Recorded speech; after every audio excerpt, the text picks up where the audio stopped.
The morning of April 15, 2025, dawned crisp and golden in Portland, Oregon. Sunlight streamed through the delicate petals arranged under the floral arch of Emma's Petal Haven, a flower shop that Emma Larson had poured her heart, soul, and savings into. Today was the grand opening, a milestone that marked not just a business launch but a triumph over years of sacrifice. At 29, Emma stood in her navy sundress, practicing her welcome speech in front of a mirror, her voice steady but her heart racing. She'd spent $15 to fly her parents, Diane and Robert, and her younger sister, Lily, from Chicago to Portland, ensuring they'd be there to witness her dream come to life. Business class tickets, low-sodium meals for her father's heart condition, and detailed itineraries sent twice to Lily's perpetually cluttered inbox. Emma had thought of everything. She envisioned her mother tearing up at the sight of the shop's sign, her father clapping her on the shoulder with his quiet pride, and Lily snapping selfies under the arch of roses and peonies. 3 chairs in the front row, marked with gold foil name cards, Diane, Robert, Lily, waited for them. A reserved section for the family Emma believed would always have her back. She could almost hear the pop of champagne corks as she'd lead them to their seats, Prosecco flutes sparkling in the morning light. But by 11:15 a.m., those chairs were still empty. Emma greeted guests with a practiced smile, old clients, new neighbors, local bloggers, nodding as they gushed. "You must be so proud." Her stomach churned, but she kept her composure, scanning the door for her family. By noon, the catered lunch had gone cold, the prosciutto-wrapped melon untouched. The Prosecco sat flat in its flutes, mocking her hope. Emma's smile never wavered, but each glance at the polished wood of those empty chairs felt like a punch. During a brief pause behind the cash wrap, Emma checked her phone, and her world shattered. Her mother, Diane, had posted on Instagram a sunlit selfie in front of a pastel canal in Miami, Florida, her wide-brimmed hat tilted just so, a mimosa in hand. The caption read, "Chasing memories over milestones. Family first. Always." Below it, her Uncle Carl commented, "Let her play florist. A flower shop's not real success anyway." The words hit Emma like a freight train, not from shock, but from a sickening recognition. This wasn't a mix-up. This was deliberate. Her knees buckled, and she gripped the counter. She opened the airline confirmation email. The $15 tickets, booked 3 months ago, confirmed her family's attendance. Then she cross-checked Diane's post. A Miami flight, booked 2 weeks before they'd RSVP'd, yes, to her opening. They'd hugged her, thanked her, promised to be there. Lily even joked about the VIP treatment. But they'd been planning to ditch her all along, trading her dream for a tropical getaway. Emma slipped into the back storage room, the hum of the florist's fridge cooling her flushed skin. She sat on the tile floor, surrounded by boxes of tissue paper and satin ribbons, and opened her planner. In red ink, she'd written, April 15th. Grand opening. 11 a.m. they promised. Staring at those words, something in Emma snapped, not her spirit, but her willingness to forgive. This wasn't new, it was just louder. Her mind rewound to the past 3 years, to the $38,400 she'd funneled to her family. It started small, $200 for her father's gas to get to a specialist, $300 for Lily's textbooks. Then it snowballed. April 2022. $500 to Carl for temporary rent. July 2023. $1,200 to Diane for a heating bill that mysteriously coincided with a Napa wine tour. October 2023. $3,800 to Lily for a dental emergency. Followed 2 weeks later by a post of her grinning with a margarita. Captioned, "Pearly whites and paradise vibes. No repayments, no gratitude, just guilt trips wrapped in family loyalty. You're doing so well, Emma," they'd say. "This is nothing for you. Don't act like we haven't always been there." Back in the shop, Emma refreshed her phone. Diane had posted again on Facebook, this time with Robert by a Miami beachfront. Captioned, "Real family moments are priceless. You can't replace presents with petty events." Carl shared it to the extended family group, adding, "We chose life over a flower party. Family's more than petals." A cousin chimed in, "She's always been dramatic." Likes poured in, 42 of them. From people Emma knew, her godmother, who once called her world changer, cousins who still owed her money, even her childhood babysitter. Their betrayal was cheap, just a tap on a screen. Emma didn't cry, she didn't scream, she started saving screenshots, every post, every comment, every like. She created a folder on her phone. Proof. A text from her college friend Sarah pinged, "You okay? Saw your uncle's post." Emma typed back, "Not surprised, just learning how loud silence can be." As the last guest left and the shop fell quiet, Emma lingered by the counter. The scent of roses and lilies still heavy in the air. It smelled like effort, like hope, like a woman who thought $15 could buy love. She opened her laptop, knowing she shouldn't, and saw Carl's latest comment, "She thinks we'll keep clapping. She doesn't get it." Emma whispered to herself, "You've been writing this story for years. But I'm about to write my own." The air in Portland, Oregon, on April 19, 2025, carried the faint sweetness of blooming lilacs. But inside the private dining room of the Evergreen Bistro, Emma Larson was orchestrating a storm. 4 days had passed since her family's betrayal at the grand opening of Emma's Petal Haven. Her flower shop, a dream she'd built from years of grit and sacrifice. The sting of their absence still burned, $15 spent on business class tickets to fly her parents, Diane and Robert, and her sister, Lily, from Chicago, only to find them posting smug selfies from Miami, Florida, mocking her milestone as not real success. Tonight, Emma stood at the head of a long mahogany table, her black blazer sharp against the soft glow of chandeliers. Her face calm but her eyes blazing with purpose.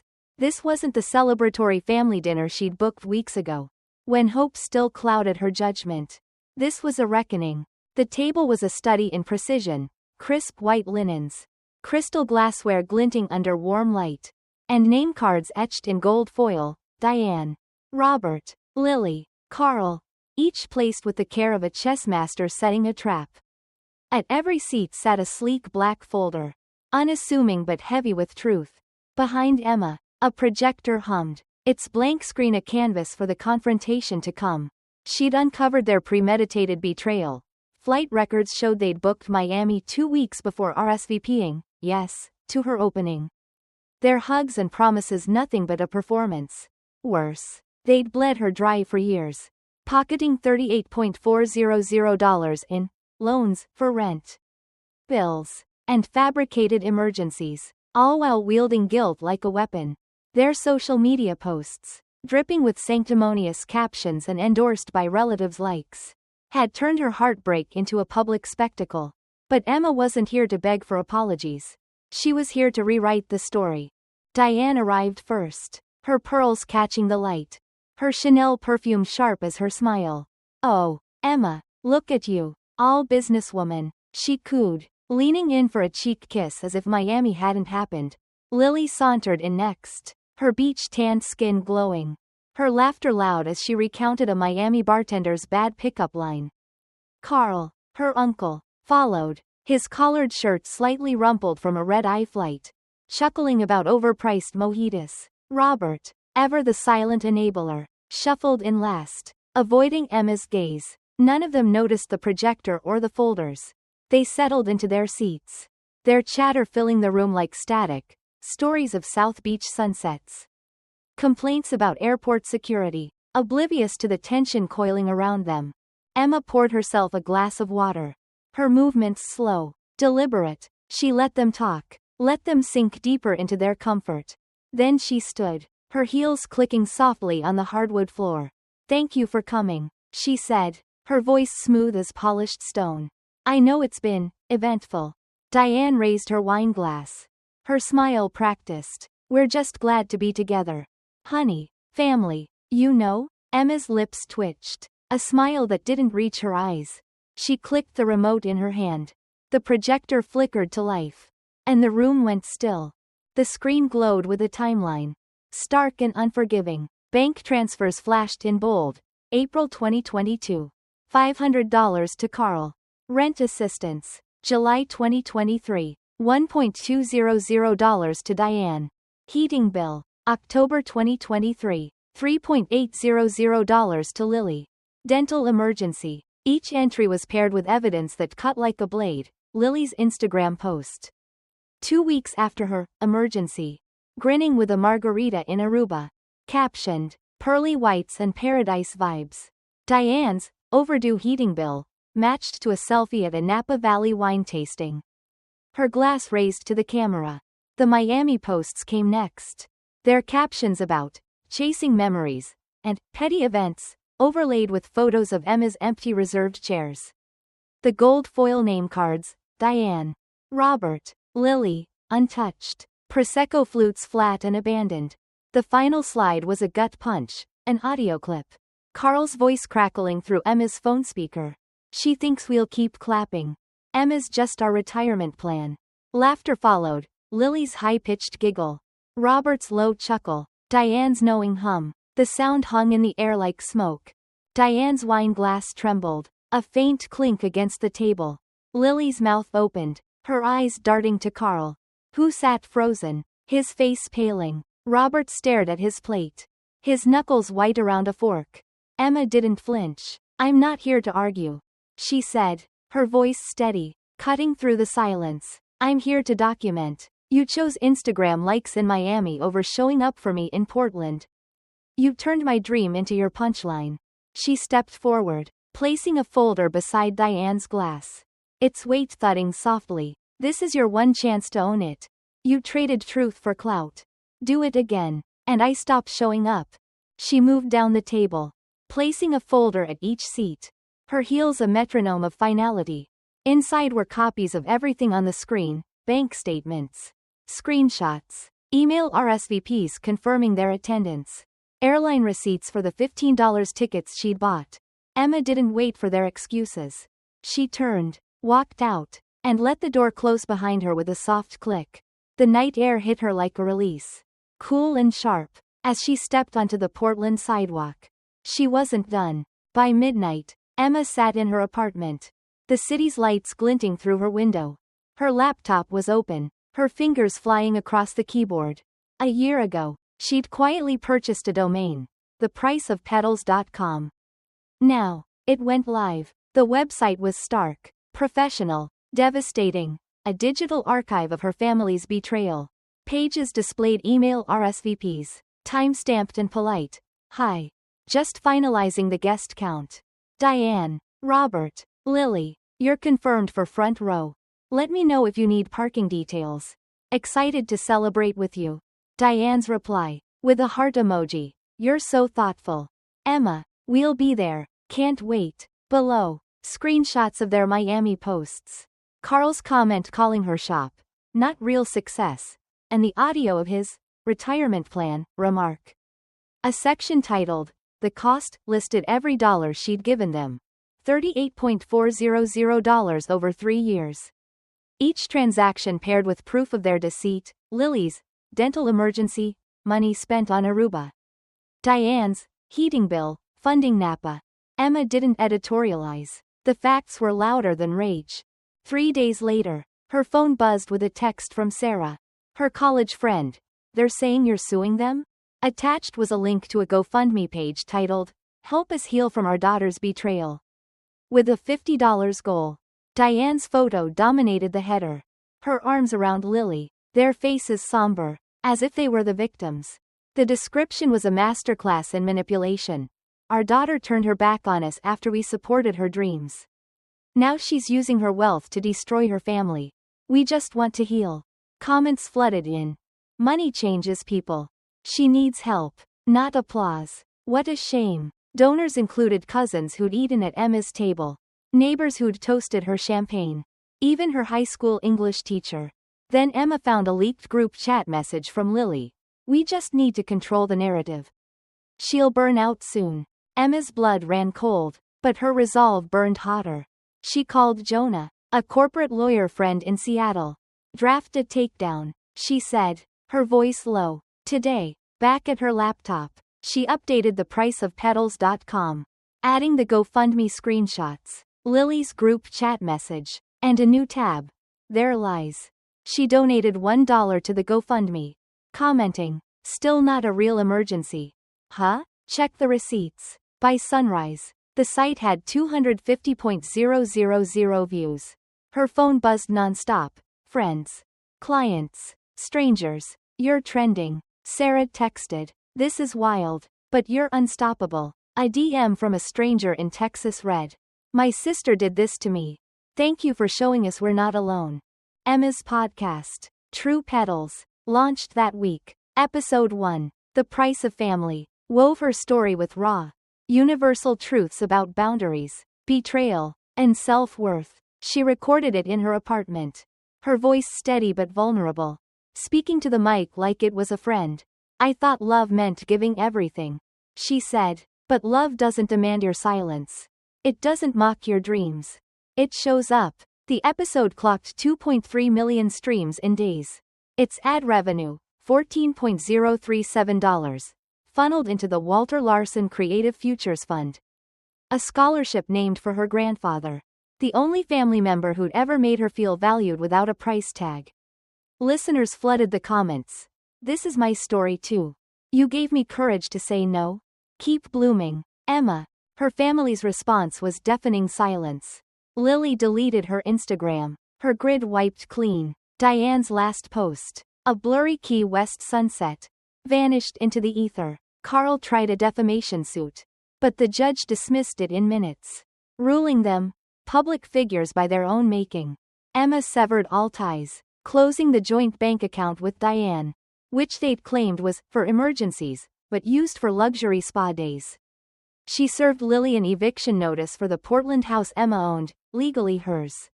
Though Lily had treated it like a free Airbnb. "We're family." Lily had scoffed when reminded it was temporary. Now, they were contracts, and Emma was done signing. The fallout wasn't just personal, it was a cultural earthquake. Emma's story struck a chord with Americans exhausted by toxic family dynamics, performative loyalty, and the pressure to keep the peace at their own expense.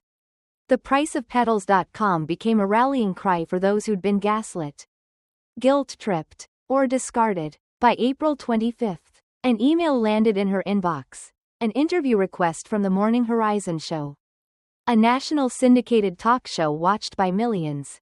Emma stared at the subject line, her coffee cold on the table. "Let's go national," she whispered, her voice steady but electric. The ripple effects grew. Her website's comment section exploded with stories from strangers, mothers cut off by ungrateful children, siblings drained by entitled relatives, entrepreneurs mocked by jealous families. A woman from Georgia wrote, "My brother called my bakery a hobby. Your site gave me the guts to stop sending him money." A man in Ohio shared, "I paid for my parents' house, and they sold it to fund my sister's wedding. I'm done." Emma added a Community Voices tab, curating anonymized testimonies, turning her pain into a platform for others. Her family's narrative unraveled further. Diane's friends, once loyal, started asking questions on the GoFundMe page. "Did Emma really send you $38,400?" one wrote. Another pointed out inconsistencies. "You said she never invited you, but her site has your RSVP email." By noon on April 26, a cousin from Minneapolis, Rachel, messaged Emma, "They did this to my mom in 2017. Called her selfish when she refused Carl a loan. We didn't speak for years." Emma added Rachel's story to a new tab, Family Patterns, with blurred-out screenshots and testimonies from relatives who wanted their truths told but their names hidden. Emma's days became a blur of action. She met with Jonah to draft cease and desist letters, ensuring her family couldn't twist her story further. She hired a web developer to optimize the priceofpetals.com, adding a donation link to the scholarship fund, which raised $22 in a week. She recorded True Petals Episode 2, Breaking the Cycle, diving deeper into how families weaponize guilt. Drawing from psychology books she'd read late at night, listeners called it therapy in audio form, and the podcast climbed to number 3 on Spotify's charts. Yet closure came quietly. In her new townhouse, where the silence felt earned, not empty. A yellow envelope had arrived days after the dinner. No return address. Just 5 words in black ink. We miss you. M. Was it Diane? Playing the martyr? A cousin? Hedging bets? Emma didn't care. On her patio, under a sky streaked with dusk, she dropped the card into a steel bowl, struck a match, and watched it curl into ash. The smoke rose, thin and fleeting, carrying away years of guilt. She wasn't angry. She was free. Emma's journey wasn't just about exposing betrayal. It was about reclaiming her worth in a world that often demands women give until they break. She'd learned that love isn't a transaction. That peace isn't a gift others bestow. It's built through boundaries, truth, and letting go. Her story, now echoing across podcasts, talk shows, and social media, wasn't for her family anymore. It was for the millions who'd been her, paying too much for too little. Silenced by those they loved, searching for permission to say, enough. As she framed her business license beside her podcast's platinum certification, Emma taped a sticky note to the wall. Real roots. Real rise. Outside, the maple tree in her yard blazed with autumn fire, its leaves catching the morning light like embers. Her phone buzzed with a new email, a speaking invite from a women's empowerment conference in New York. She smiled, not for them, but for herself. The world was listening, and Emma Larson was just getting started.